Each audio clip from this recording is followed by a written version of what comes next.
There is a moment, and every person reading this has lived inside one, even if they buried it, where the world stops pretending it's fair. Where the people who were supposed to protect you used their position to unmake you instead. Where the institution that trained you, shaped you, took every good year of your 20s and turned it into muscle and discipline and sacrifice, turns around, looks you in the eye, and decides you were never really one of them. Lieutenant Commander Sarah Navarro knew that moment. She'd been living inside it for 3 years. They stripped her of her command rank on a Tuesday. Filed the paperwork on a Wednesday. Had her standing in a hallway by Thursday, not an office, a hallway, like she wasn't even worth a closed door, while 2 men she had outperformed on every measurable metric told her she was being reassigned for the good of unit cohesion. Unit cohesion. She'd memorized that phrase. Turned it around in her mouth until it tasted like what it was. She didn't break. She didn't cry. She waited. Because here's the thing about people who've been broken down to bone and built back up again, they understand something the people trying to destroy them never do: timing is everything. 14 months later, she was standing on a stage in front of 1,122 Navy SEALs. The 2 men who'd taken her rank were sitting in the 3rd row. And she had not come to make peace. What follows is not a story about revenge. It is a story about what happens when a woman refuses to let the wrong people define the shape of her. In 3 parts. Each one costs something. None of it is clean. I need to tell you about the hallway first. Because everything that came after, the 14 months, the rebuilding, the stage, the 1,122 men, all of it traces back to one fluorescent-lit corridor in the Naval Special Warfare Command Building in Coronado, California, on a Thursday afternoon in March, when the heating unit in the ceiling was making a sound like a dying bird and nobody had bothered to fix it. Tick. Tick. Tick. I was the one who handed her the paperwork. My name is Commander Elliot Marsh, and I want you to understand something before I go any further. I did not agree with what was happening. I want credit for that, even though I know I don't deserve it, because I handed her the paperwork anyway. I stood in that hallway with a manila folder and a face I'd arranged into something neutral and professional, and I gave her the thing that ended her command career. So put me wherever you need to put me in this story. I've already done that to myself. Sarah Navarro was 34 years old when they reassigned her. The official language was lateral transfer with commendation pending review. Which sounds almost respectful until you understand what it meant. She was being moved from her position as officer in charge of SEAL Team 7's training pipeline, a role she had built from a dysfunctional wreck into one of the highest performing assessment programs in naval special warfare, and placed in a desk position in the logistics division of a support command in Virginia. Virginia. She had been in Fallujah. She had been in the Korangal Valley. She had done a coordination embed with the British SAS that the SAS still talked about, quietly, in the way they only talked about people they genuinely respected. And now she was being sent to Virginia to manage procurement schedules for dive equipment. The 2 men responsible were Captain Dale Richter and Commander Frank Osei. Richter was old network. The kind of man who'd survived a career by being good enough to keep and careful enough never to threaten the people above him. He had the permanent expression of someone who'd just been told something that confirmed what he'd always suspected, a flat, satisfied near-smile that he probably wore in his sleep. He disliked Sarah from the moment she outscored his hand-picked candidates on the assessment redesign. He didn't say that. What he said was that her leadership style created friction within the existing culture. Osei was worse, because Osei was smarter and knew it and used it precisely. He had built a dossier. 3 years of documented concerns, complaints from male subordinates who hadn't liked being corrected, performance reviews that framed her exacting standards as interpersonal abrasiveness, one incident report from a training exercise where she had, quote, demonstrated a pattern of disregarding unit hierarchy by directly addressing officer candidates without routing through their supervising NCO. Which meant she had looked a scared 23-year-old in the eyes and told him he wasn't failing, he was learning. Outside the approved chain of communication. 3 years. He'd been building it for 3 years. I didn't know that until later. By the time I knew, I'd already handed her the folder. The heating unit went tick tick tick. She read the paperwork once. flipped to the second page. Read it again. She had a pen in her hand, the kind with a soft rubber grip, blue ink, she always carried too, and she was clicking it. Not nervously. Mechanically. Like she was keeping time. Click. Click. Click. Lateral transfer, she said. With commendation pending, I read it, Elliot. I closed my mouth. She turned to page 3. There was a line for her signature acknowledging receipt. She found it. Studied it like it had done something to offend her. Who's in the room? She asked. Captain Richter and Commander Osei are they watching from the window? I didn't look. I don't know. Don't lie to me right now. I looked. Richter was standing back, arms crossed, doing the thing with his face. Osei was at the glass for just a second before he stepped away. Yes, I said. She nodded once, small and tight. Signed the form with 3 clean, economical strokes. Handed it back to me. Tell them I said thank you, she said. Sarah, I mean it. Tell them exactly that. She picked up the black duffel bag at her feet. She'd already packed, which meant she'd been watching this come for longer than I'd let myself see, and walked down the hallway toward the exit. The fluorescent light at the far end was flickering. She walked through it without breaking stride. The heating unit went tick tick tick. I stood there for a moment, holding the signed form, feeling like I'd just witnessed something I wasn't going to be able to adequately explain to anyone. Then, I went back into the room and told Richter she said thank you. He didn't understand what she meant. Osei did, though. I watched his jaw tighten just slightly, and I knew he understood exactly what she meant. She meant, I see you. I know what you built. And, I'm not done.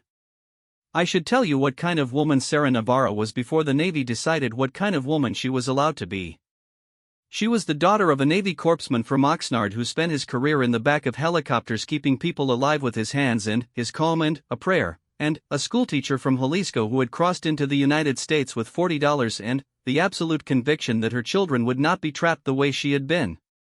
Sarah was their 3rd child and their only daughter, and she had her father's hands wide, quick, sure, and her mother's eyes dark and assessing and containing something that the word smart does not cover, because smart is about information and her mother's eyes were about judgment. She enlisted at 19 because she'd grown up watching her father come home from deployments quieter each time, a little less of him left in the room, and she wanted to understand what he'd given himself to. She wanted to know if it was worth it. That question took 15 years to answer. She was still in the middle of answering it when they handed her the folder. She'd qualified as a Navy diver. Then, as a Special Amphibious Reconnaissance Corpsman, one of the very few women to carry that designation at the time. She'd done 2 tours in Iraq and 1 in Afghanistan, not as a fighter in the rooms but as the person who made the fighters survivable, the one who built systems, ran assessments, caught the problems before they became casualties. She had a gift for seeing where things were about to break. That gift was, in the end, also what made her dangerous to men like Richter. Because she saw where they were about to break, too. There is a thing that happens when you have spent a career in special operations, where the work is constantly and deliberately at the edge of human capacity. A relationship develops with your own suffering that is hard to explain to people who haven't lived inside it. You stop being afraid of difficulty in the way that most people are afraid of it. You develop instead a very precise ability to look at something terrible and ask, calmly, how long does this last? What do I do while it's happening? What does the other side look like? Sarah, I learned later, spent the drive from Coronado to her apartment running exactly that analysis. How long does this last? Unknown. Long plan for 2 years minimum. What do I do while it's happening? Work. Everything they don't want you to do. Find the cracks in the wall. What does the other side look like? That part was still blurry. But she knew one thing about the other side. Richter and Osei would be in the room. She didn't know yet what she'd be doing when they were in the room. She just knew they had to be there. Whatever happened next had to happen in front of them. That was the one non-negotiable. Virginia was gray. Not just the weather, though the weather was aggressively, vindicatively gray, a solid ceiling of cloud that pressed down on northern Virginia from October through April like it had a personal grudge. The work was gray. The hallways were gray. The people who'd been doing desk jobs for long enough had started to look like the walls, not unhappy, exactly, just gradually drained of pigment. She reported to her new assignment at Support Activity Command Norfolk on a Monday morning, 14 days after the hallway.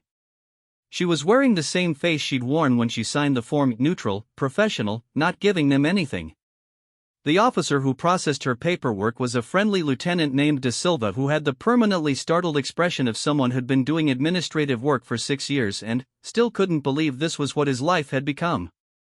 "So, you're coming from Coronado," he said, looking at her file with barely concealed bewilderment.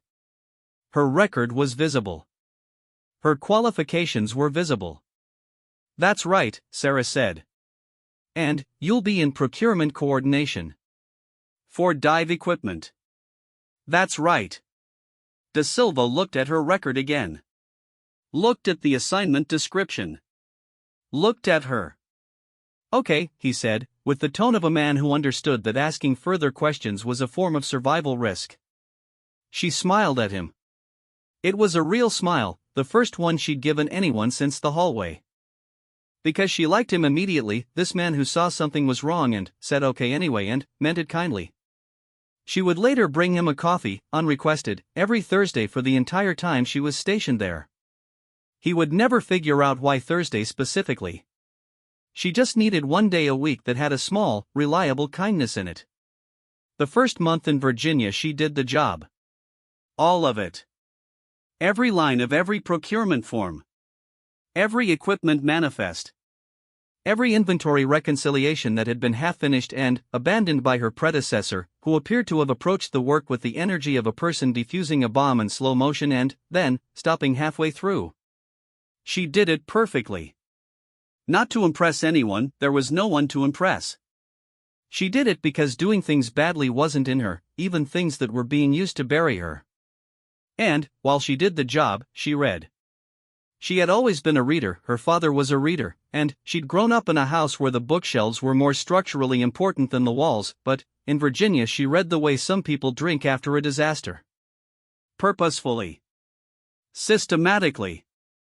She read everything she could find on military training doctrine. Combat performance assessment. Neuroscience of performance under stress. The organizational psychology of high-stakes teams.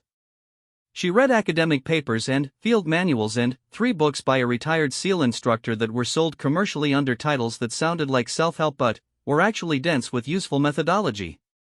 She started writing, too. Not personal writing, not the kind of thing I'm doing now, this retrospective accounting with all its guilt and its careful calibration. Sarah was writing proposals.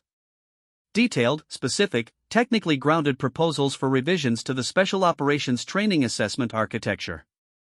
The kind of proposals that, if she were still at Coronado, she would have submitted through official channels and had ignored by Richter and Osei. But she wasn't at Coronado anymore.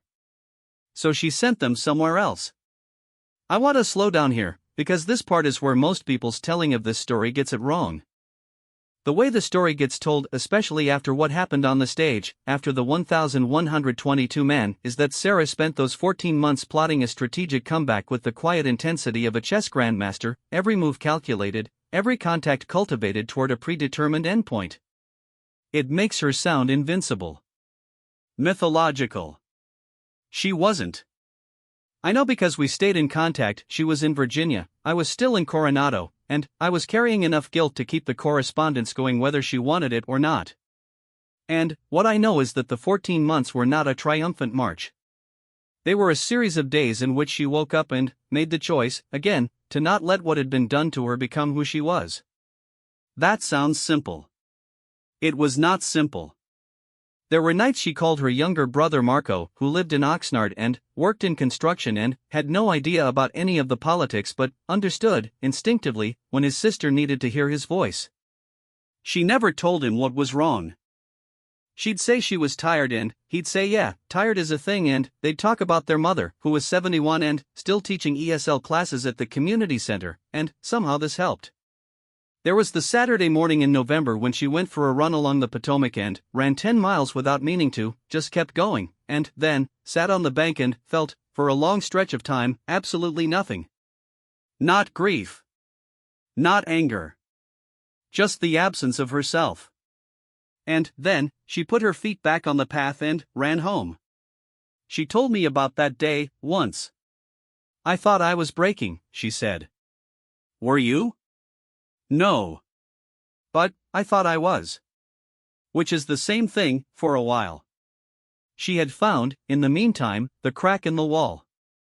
It came through a woman named Admiral Teresa Kyung Park, who had retired 2 years earlier after a career in naval intelligence that had made her, by the end of it, one of the most respected intelligence architecture minds in the service. Kyung Park was now a senior fellow at the Naval Postgraduate School in Monterey, where she ran a working group on Special Operations Force development that nobody at Support Activity Command Norfolk had bothered to notice. Sarah noticed. She sent Kyung Park one of her proposals. Not the full package, just 12 pages, the part about cognitive load testing in BUD/S qualification phases. Precise. Technically rigorous. Personally unrevealing. Kyung Park wrote back in 48 hours. This is excellent. Where have you been? The question hit Sarah somewhere she hadn't expected. She wrote back, here. I've been here.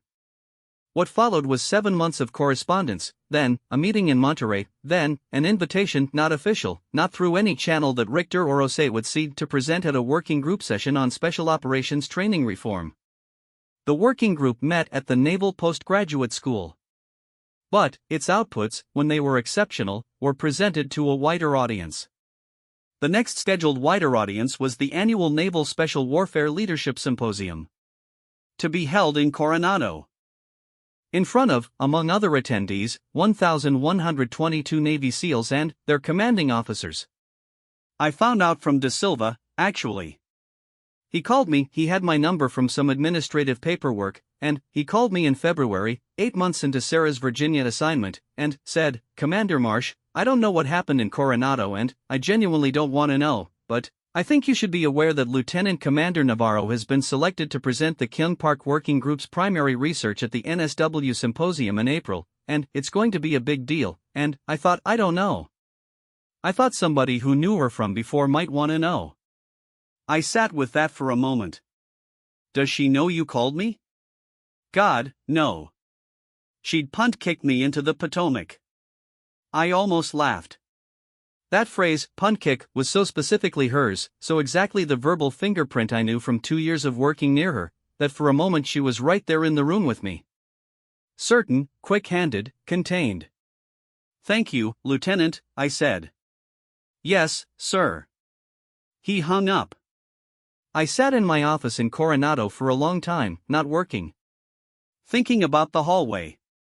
The signed form. Her bag, already packed. The fluorescent light at the end of the corridor, flickering. Tell them I said thank you. I understood, finally, exactly what she'd meant. I should tell you what happened the week before the symposium, because it matters for understanding the day itself. Richter found out she was presenting. I don't know how, somebody in the scheduling office, somebody who'd seen the program, but he found out, and he came to me, and his face was doing the thing with the flat, satisfied expression, except the satisfaction was stretched too tight, slightly off, the way a mask looks when the face underneath is doing something different. Navarro is on the symposium program, he said. I heard, I said. Under Kyung Park's working group. That's right. He stopped. Reset. How did she get access to Kyung Park? I looked at him. I don't know, sir. She's a logistics coordinator in Support Command. She shouldn't have the bandwidth, she's a naval officer with a distinguished service record and a lot of hours in her day, I said, and I kept my voice completely flat. I imagine she found the time. He looked at me for a moment, reading me. She's trying to make this into something, he said. She's presenting research at a working group session, sir. Marsh. Sir. We looked at each other. She signed the form, he said. It's done. Yes, sir. He laughed. I waited until I heard his office door close. Then, I put my head in my hands for a minute, just 1 minute, and thought about the kind of man I'd been in that hallway, and the kind of man I was now, and whether there was enough distance between them yet. There wasn't. But I was working on it. The symposium was in 3 weeks. Sarah, in Virginia, was finishing her presentation. She had one photograph on her desk while she worked, not her parents, not her brother, not any deployment photo from Iraq or Afghanistan. It was a photograph of a whiteboard from her first month running the training pipeline in Coronado. She'd drawn a diagram on it, a new assessment architecture she was proposing for BUD/S cognitive load testing, and one of her instructors, a chief petty officer named Dominguez who'd been in the program for 11 years and had the permanent expression of someone who had stopped being impressed by things in 2009, had come in, looked at the diagram, and said, "That's the first idea I've seen in 4 years that might actually work." She kept the photo because Dominguez didn't say things like that. She'd been fighting for that idea when they reassigned her. The presentation she was building now was that idea's grown, documented, research-backed adult form. They had stopped her from implementing it in Coronado. She was going to present it in Coronado instead. In front of everyone. She wasn't going to say a word about Richter or Osei. She wasn't going to reference the hallway or the folder or the signature with its 3 clean economical strokes. She was going to stand at a podium in the same building where they decided she was over, and she was going to make the most compelling, rigorous, well-evidenced argument for her ideas that anyone in that room had ever heard, and she was going to do it with her name on the program under Admiral Teresa Kyung Parks, which meant that anyone who wanted to dismiss it would have to dismiss the most respected mind in special operations development alongside her. That was the other side of the hallway. That was what the 2 years had been for. She packed her uniform. Put the whiteboard photo in her duffel. Flew to California. The day of the symposium is part 2. But I need you to understand what I understood. Standing at the back of that room before it began, watching her arrange her notes at the podium, she had not come back angry. She had come back right. And, in that institution, in that room, with those men, right is the most dangerous thing a woman can be. The room had a sound before it started. I don't know how else to describe it, that particular acoustic texture of 1,200 men and a handful of women settling into theater seats, a symposium program rustling, coffee cups against armrests, boots on concrete, someone in the back coughing once and then controlling it. The Naval Special Warfare Symposium used the main auditorium at the Coronado compound, which seated more people than it had any business seating, with the ceiling height of an aircraft hangar and the acoustics to match. Sound traveled strangely in there. You could be whispering in the 4th row and the person in the 14th row could catch half of it. I was standing at the back, against the wall. I'd gotten there 40 minutes early, which is not something I normally do, but nothing about this day was normal. I told myself it was to see the room fill. That wasn't entirely true. The truth was I didn't know where else to be. Richter was in the 3rd row. I hadn't planned to find him, but the seating by rank put him exactly where I could see the back of his head from where I was standing, close-cropped gray hair, shoulders set the way they always were, that particular military posture that some men maintained for 30 years and others shed the moment they were off parade. He was talking to the man next to him, something casual about the program schedule. Normal. Comfortable. The posture of a man who had never seriously considered that he would be in this room watching a consequence land. Osei was 3 seats down from Richter. He was not talking. He had the program in his hands and he was reading it with the kind of focused attention that is not actually about reading. He had seen her name. He had been thinking about it since he saw her name. I found myself wanting to watch his face when she walked on stage. Then, I told myself to stop, because wanting to watch his face was about my guilt looking for company, and that was not a thing I was going to do in this room. The lights dropped to half. Kyung Park opened the session. She was 61, the Admiral, and she had the kind of presence that doesn't come from height or volume. She wasn't tall, and she didn't raise her voice, but from a very particular quality of attention. When she looked at you, you felt yourself being understood rather than observed. She'd spent 4 decades in rooms where people underestimated her and had developed, in response, a form of authority that was so complete and so quiet that you didn't notice it until you were already deferring to it.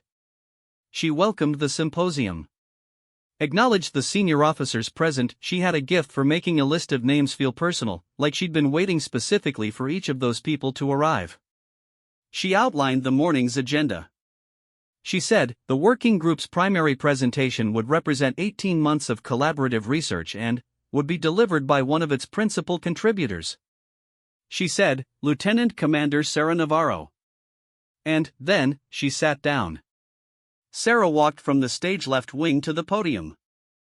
I had expected, watching her cross that stage, to feel something that confirmed everything I'd been carrying: guilt, admiration, relief, some combination that resolved cleanly into meaning. Instead, what I felt was much stranger. I felt afraid. Not for her. Of her, slightly. Or rather of what I was watching. She was wearing her service dress blues. She'd pinned her ribbons herself, that morning in the hotel room. I would find out later, taken them all down and repinned them in perfect alignment because the thought of standing at that podium with a ribbon 2 millimeters crooked had been genuinely intolerable to her. She had her notes in one hand, a small sheaf, 12 pages, the way she always organized, and she put them on the podium and looked out at the room with an expression I did not have a word for. Not calm. Calm implies the absence of something. This was the presence of something. She adjusted the microphone. She looked at her first page. She looked back up. I want to start, she said, with a question I couldn't get anyone to answer for me 2 years ago. The room settled. Why do we lose them in the third week? If you know anything about BUD/S, the basic underwater demolition/SEAL training that produces Navy SEALs, you know about Hell Week. You know about the attrition rates. You know the broad shape of the thing. What you probably don't know, because it had never been formally documented in a way that was accessible outside classified program reviews, was the specific, consistent, statistically anomalous dropout spike that occurred in the third week of the first phase, before Hell Week even began. Men who had passed every physical assessment. Men who had the endurance numbers, the aptitude scores, the psychological screening results. Men who arrived at the program in the top percentile of military fitness, having survived the pre-qualification process. These men were walking away in the third week at a rate almost 20% higher than the weeks before and after it. Not physical failures. Voluntary withdrawals. In the parlance of the program, they were ringing the bell. Sarah had noticed this pattern 18 months before she was reassigned. She'd brought it to Richter as an operational efficiency concern because the attrition cost wasn't just human, it was financial, it was time, it was the pipeline. She had a preliminary analysis. She wanted to run a proper study. Richter had told her to focus on her current assessment mandate. She had focused on her current assessment mandate. And then, she had, in the margins of 14 months in Virginia, built the study anyway. I am not a neuroscientist and I'm not going to pretend I understood everything she presented. What I understood was the architecture of it, the way she built an argument, the way her father must have built a scene in a helicopter, methodically, not wasting a move. She started with the data, the attrition pattern, the timeline, the demographic consistency across cohorts over 8 years. Clean slides. No unnecessary animation. The numbers were the argument, she let them do their work. Then, she moved to mechanism. The third week of first phase, she explained, was the point in the training sequence where candidates had been under sustained physical stress long enough that their prefrontal cortex function, the executive decision-making, the rational override of instinct, was operating at measurable deficit. Not from injury. From accumulated sleep deprivation, caloric deficit, and cortisol load. Which meant they were making decisions about whether to stay in the program not from the part of their brain that knew why they'd come there. They were making it from the part of the brain that manages survival. And, the survival brain, looking at third week BUD/S, made a perfectly rational recommendation: leave. The elevated attrition wasn't a failure of willpower. It wasn't a selection failure. It was a predictable neurological event occurring in a training sequence that had not been designed with knowledge of that neurological event. She had documented it. She had the research. She had a proposed modification to the assessment and preparation protocol implemented before candidates entered the program, not during, that she believed would reduce the third-week attrition by up to 40% without changing any of the physical standards. She looked up from her notes. "The men we're losing in the third week," she said, "are not failing. We are failing them. We have the information to do better. We've had it for 2 years." The room was very quiet. I know what silence sounds like in a room full of seals. It is a specific kind of silence, a silence that is paying attention, not stunned, not polite, but working. 1,200 people doing the cognitive work of checking something against their experience of the thing. I watched the room do that. And I watched the row where Richter was sitting. He had the stillness of a man who understood that what he was hearing was excellent and was doing the arithmetic on what that excellence meant for him. He wasn't moving. He wasn't writing. He was just still. The way a person goes still when they're trying to figure out how to reframe a thing before the reframing window closes. Osei's jaw had not unclenched since she said 2 years. 2 years. She hadn't looked at them once. She was entirely at the podium, entirely in the work, and she hadn't looked at the third row a single time since she'd walked out. She wasn't ignoring them. She had simply decided they were not the point. They had been, for 14 months, the entire point of her waking life. She had, somewhere between Virginia and this stage, made them a footnote. I don't know exactly when that shift happened. I think it happened gradually. Some morning she woke up and the work was what it was, not what she was doing to them, not proof of anything, just work she believed in and had spent herself building and was now standing at a podium in their institution presenting to their peers and their superiors. She hadn't brought a weapon. She had brought a better idea. The Q&A began 40 minutes in.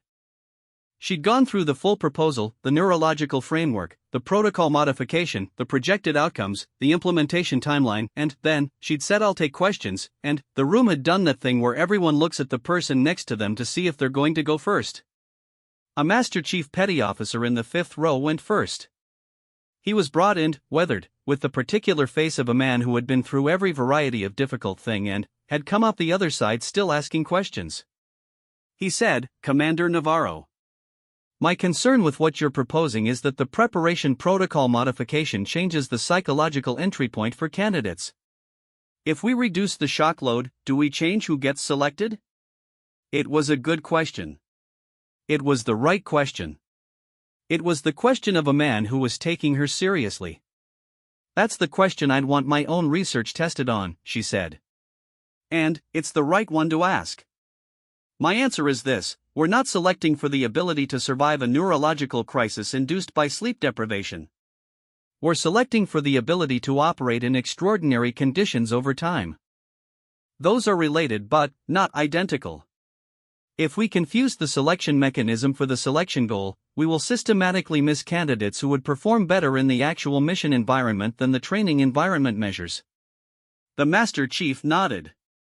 Not agreeing with her, exactly. Considering her. "Run the pilot," he said. It wasn't a directive. He didn't have the authority to issue one. But it was the posture of a man who was going to say that same sentence to people who did have the authority, and soon. More hands went up. I want to tell you about the 40 minutes of Q&A because it was where I understood what she had done differently from what I'd thought she was doing.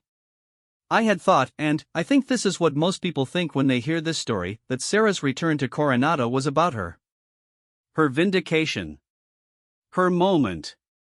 The scene in a movie where the wronged person stands on the stage and the people who wronged them squirm in their seats and everyone in the audience understands what's happening. She had engineered something much more complicated than that. The research she was presenting was good.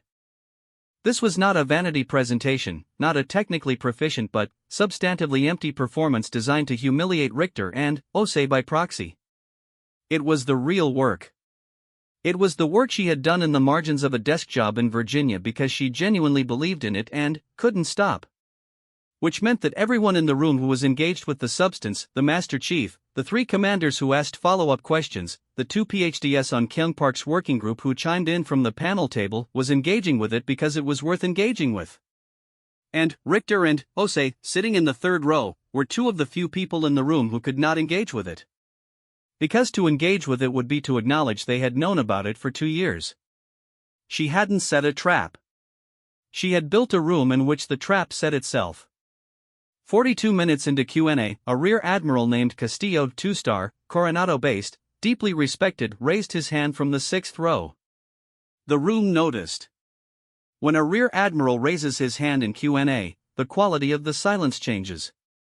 "Commander Navarro," Castillo said. "I have one question that isn't about the research." She looked at him. "Sir. The preliminary analysis you mentioned, the one you did 18 months before the full study. You said you brought it to your command leadership at the time." "I did, sir. And it was not acted on. A beat." "That's right, sir. For reasons of, I was told to focus on my current assessment mandate, sir." Castillo held her gaze.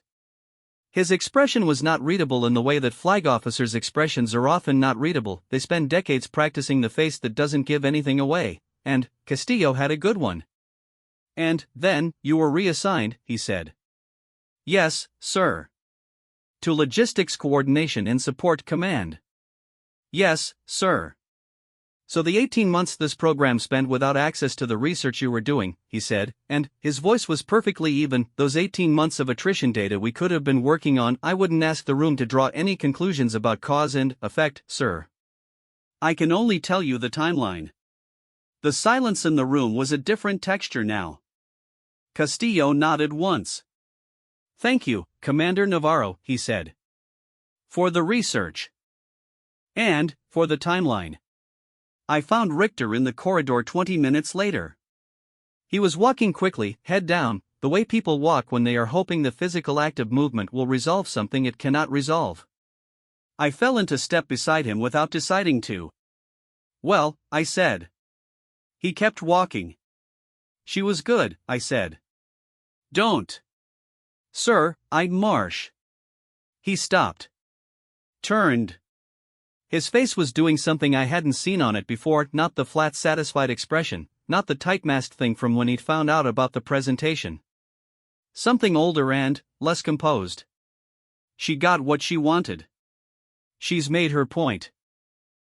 I don't think that's what happened in there," I said. He looked at me. "I think she presented research that's going to change the program," I said. "I think that's what happened."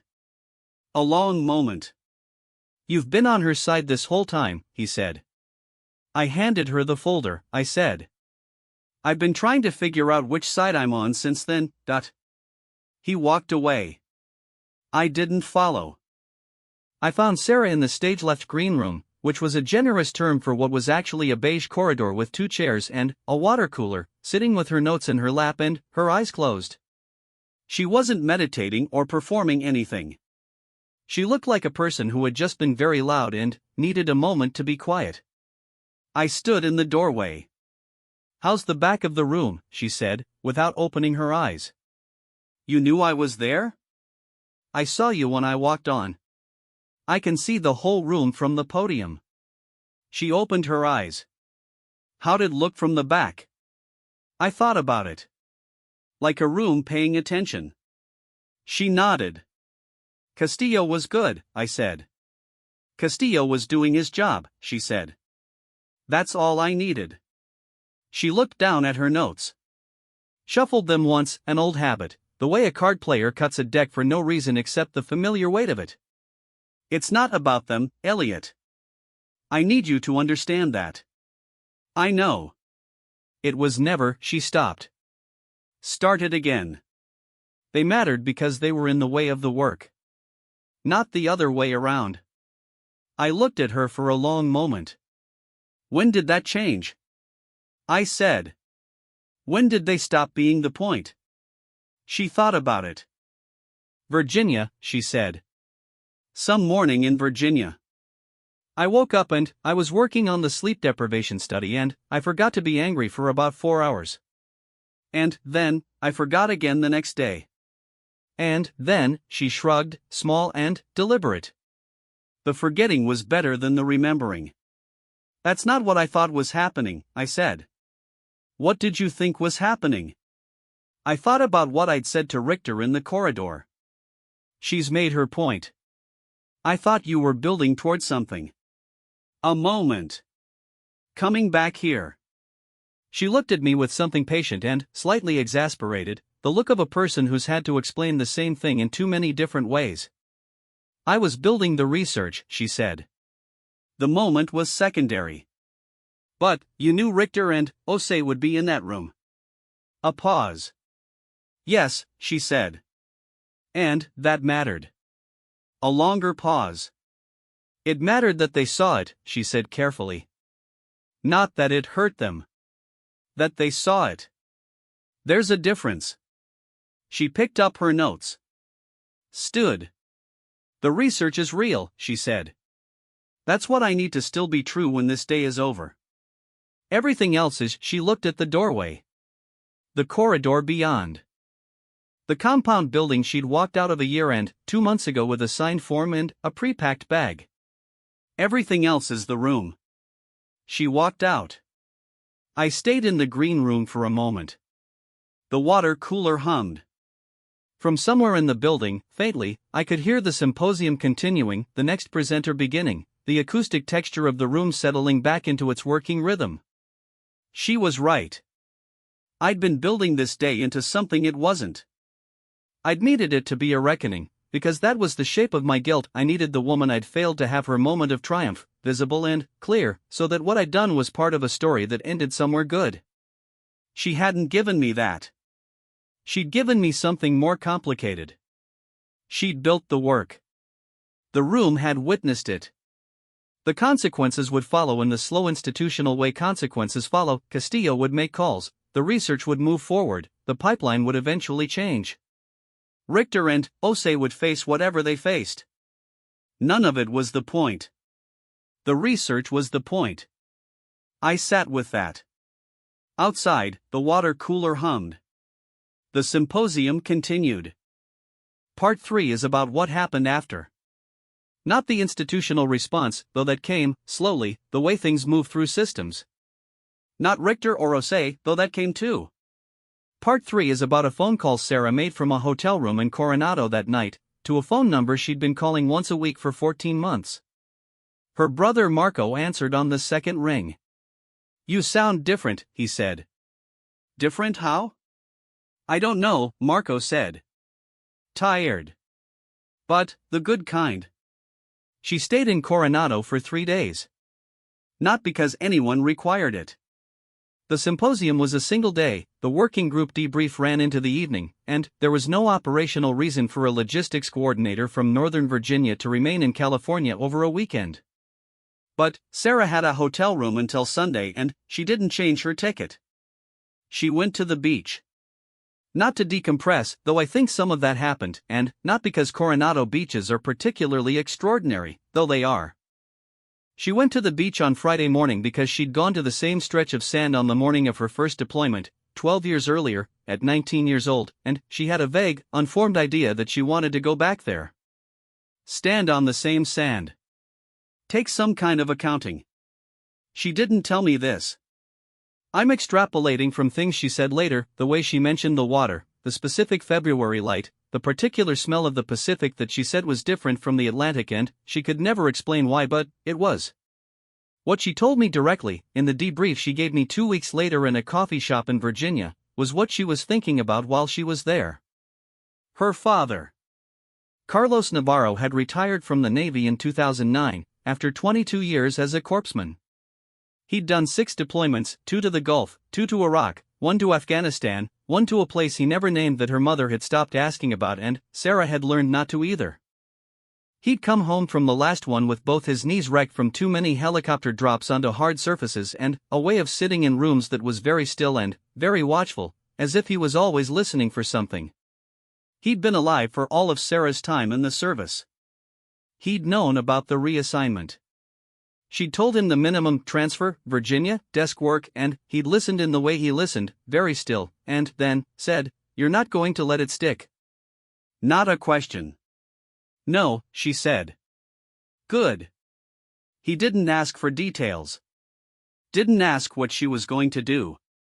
He trusted, with a completeness that sometimes made her chest tight, that she knew how to navigate this. That she had his hands and her mother's judgment, and she would find the way.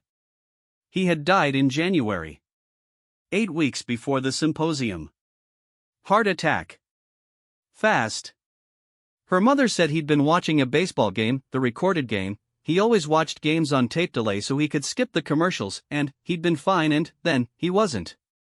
She'd called for an ambulance and held his hand until it arrived, and then she'd called Marco, and then she'd called Sarah. Sarah had driven from Virginia to Oxnard in 11 hours. She'd done the math at the time without meaning to. If the reassignment hadn't happened, she'd have been in Coronado. 40 minutes from Oxnard. She could have been there before the ambulance. She'd done the math and then stopped doing the math because the math was not a thing that led anywhere useful. She'd spent 2 weeks in Oxnard with her mother, and Marco helped settle the logistics, dealt with the papers and the calls and the particular administrative aftermath of a person's life ending, which is relentless and small and nothing like the grief. The grief was a thing she packed very carefully and put somewhere she could get to it when she wasn't surrounded by people who needed her functional. She went back to Virginia. Finished the presentation. Came to Coronado. And now she was standing on the beach where she'd stood at 19, and the Pacific smelled the way it smelled, and her father was not alive in Oxnard watching a recorded baseball game, and she had built something real, and she had stood at a podium and delivered it in a room that contained, among other things, the first consequence she'd ever gotten to see for being made to feel like she wasn't enough. She stood there for a long time. The water did what water does. The institutional response moved the way institutional responses move, slowly, and then. Rear Admiral Castillo submitted a formal request to the Naval Special Warfare Command leadership within 72 hours of the symposium requesting a full review of the third-week attrition data against Sarah's proposed framework. He cited the Kyung Park Working Group research and recommended that a pilot implementation of the protocol modification be considered for the next training cycle. The review was approved in 6 weeks. The pilot was approved in 4 months. None of this is fast, by any normal human measure. 4 months is a long time. 6 weeks is a long time. For a bureaucracy the size of the United States Navy, managing a program as politically fraught as BUD/S assessment, with stakeholders at every level who had their own investments in the current architecture, it was, as Admiral Kyung Park told Sarah on the phone the morning the pilot approval came through, essentially instantaneous. In Navy time, Kyung Park said, this is a sprint. In my time, Sarah said, it's a long wait. Everything is a long wait, Kyung Park said, not unkindly. The question is what you do in the waiting. Richter retired in June. The official statement described it as a voluntary retirement at his career eligibility point, which was true in the technical sense. He had been eligible to retire for 2 years. He chose now. The statement noted his 28 years of service and his contributions to naval special warfare and wished him well in his next chapter. Sarah found out from De Silva, who sent her a text message that said, heard the news about the captain. Thought you should know. No comment from me. Also there's coffee in the break room if you want some. She sent him back a thumbs up. That was all. I want to be clear about something here. She did not celebrate Richter's retirement. Not because she was trying to be gracious or magnanimous, she was not performing anything. She simply did not have strong feelings about it. He had chosen to leave. That was his decision, made for his reasons, none of which she was a party to or particularly interested in. The connection between his retirement and her presentation was, she told me, something other people would draw and something she was not going to spend energy confirming or denying. He made his choice, she said. I made mine. The timeline is what the timeline is. Osei was different. Osei did not retire. Osei was transferred not the way Sarah had been transferred, not a demotion dressed in neutral language, but a lateral move to a training and doctrine command in Norfolk that was neither punishment nor reward. Just a move. A career continuing on a different track. He passed Sarah in the corridor of the Support Command building in August, 4 months after the symposium, which meant she had not yet been reassigned back to a position commensurate with her record. The review that Castillo had initiated had generated a secondary review of her own reassignment, but these things moved slowly and she was still technically in logistics coordination. So they were in the same building, for a moment, in a corridor in Virginia. She told me about it afterward. He stopped, she said. What did he say? He said. She paused. She had a way of pausing before she repeated dialogue, a habit from years of careful, precise communication, never overstating. He said, I hope you know the research is good. I waited. That's it? That's it. What did you say? She looked at her coffee cup. I said thank you. And, I meant it. I looked at her. The research is good, she said. Him saying so doesn't change that. Him saying so doesn't undo anything. But, it also doesn't. I don't know. It's not a nothing. He knows what he did. He said the work was good anyway. That's not redemption, but it's she thought about it. It's honest. You gave him more credit than I would have, I said. I gave the honest thing credit, she said. He just happened to be holding it. In September, her reassignment to the Naval Postgraduate School was formalized. Not a return to Coronado. Something different, a newly created position in the Special Operations Force Development Program under Kyung Park's oversight, which was designed to run the BUD/S pilot and manage the research integration. It was, in practice, a position built around the work she had already been doing from a desk in Virginia on her own time, now given resources and institutional backing, and a title that reflected what the work actually was. The announcement went through normal channels.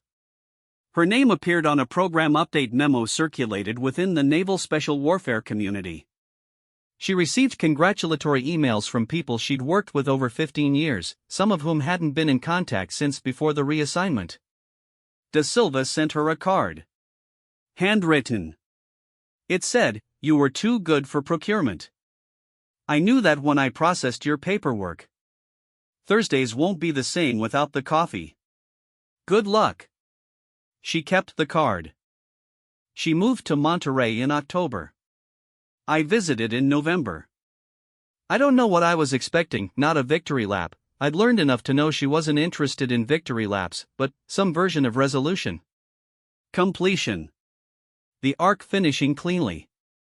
Her office at NPS was a medium-sized room with a window that faced west and a whiteboard that was covered in diagrams.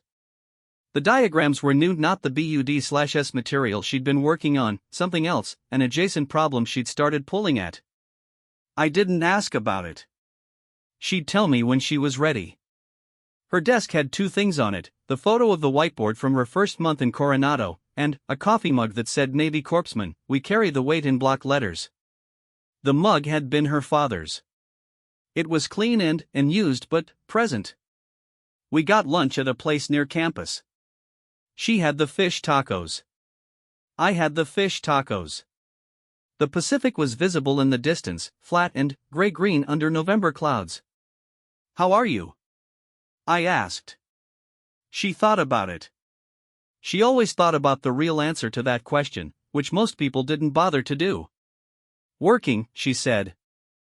Which is the right kind of okay for me. And everything else? She looked at the water. My mom is doing the thing where she rearranges the furniture, she said. She does it whenever, she's been doing it since my dad died. Marco calls me every Sunday to report on which room she's rearranged. She moved the dining table to face the window and then, the next week she moved it back. He's keeping a log. I smiled. She's okay, Sarah said. She's a woman who knows how to be in motion. She'll be okay. A pause. I think she's doing it for the same reason she stopped. The same reason you what? She shook her head. Not avoiding it. Looking for the right words. The same reason I built the research, she said finally. When something is wrong, some people go still. Some people move. Neither one is better. It's just who you are. She looked at me. My dad was a still person, she said. He sat with things. He trusted that things would resolve. My mom moves. I move. We have to, it's how we process. The research was, it was the movement. The grief, too? I said. She held that for a moment. I don't think I finished the grief, she said. I finished the research. The grief is, I think I'll be working on that for a while. She picked up her taco. Put it down. He would have wanted to see the pilot, she said. He knew about the work. I told him what I was building. He would have wanted to see if it worked. Will it? First cohort runs in January. She looked at the water. I think it will. I think we'll see the attrition change. I think some of the men who'd have rung the bell in the third week will finish. And then, what? And then, we run it again, she said. And we document. And we adjust. And we run it again. She picked up her taco again. This time she ate it. That's what the work is. It doesn't have an and then. It just keeps going. I want to tell you about one more thing, because I've been thinking about what this story is actually about and I keep coming back to this. On the morning of the symposium, before she went on stage, Sarah was in the green room doing what I'd thought of as arranging her notes. Which was true, she had 12 pages of notes that she organized and reorganized with the methodical precision of a person who processes nervous energy through order. But she was also doing something else. She was talking to her father. Not praying, she wasn't religious in any formal sense, though her mother still kept a small Virgin of Guadalupe on the kitchen windowsill, which Sarah found comfort in for reasons she couldn't articulate. She was talking to him the way you talk to people who are gone and who would have wanted to be there. Telling him where she was. What was about to happen. What she'd built. She told me this sitting at the lunch table in Monterey, not dramatically, not as an emotional revelation, just as a thing that had happened that she thought I should know. What did you say? I asked. I told him the research was solid, she said. That I'd checked it 6 ways. That I was confident. She paused. And I told him I was scared. Were you? Terrified, she said. Not of the room. Of the work being wrong. Of getting up there and the thing I'd built with everything I had been, I don't know. Not enough. It was enough, I said. I know that now. She turned the coffee mug in her hands, her father's mug, clean and present. But I didn't know it then. I was standing in a beige corridor talking to my dead father because I needed to say out loud that I might be wrong. That the work might not hold. That I'd done everything I could and it still might not be enough. She looked at me. He would have said, he used to say, when I was getting ready for something hard, he'd say, you don't need to be sure. You need to be present. She set the mug down. So I got present, she said. And then, I went on stage. I drove back to the airport that afternoon. The November light was going thin and gray gold over the bay, that specific Californian in autumn quality of light that feels like something ending but gently. I thought about what she'd said, you don't need to be sure. You need to be present. I thought about the hallway. The folder. The pen clicking in her hand, keeping time. The 3 clean strokes of a signature that meant she'd already packed her bag. I thought about 14 months of waking up and choosing the work. I thought about a man who sat with things, trusting they'd resolve, watching baseball on tape delay, who never got to see the January pilot.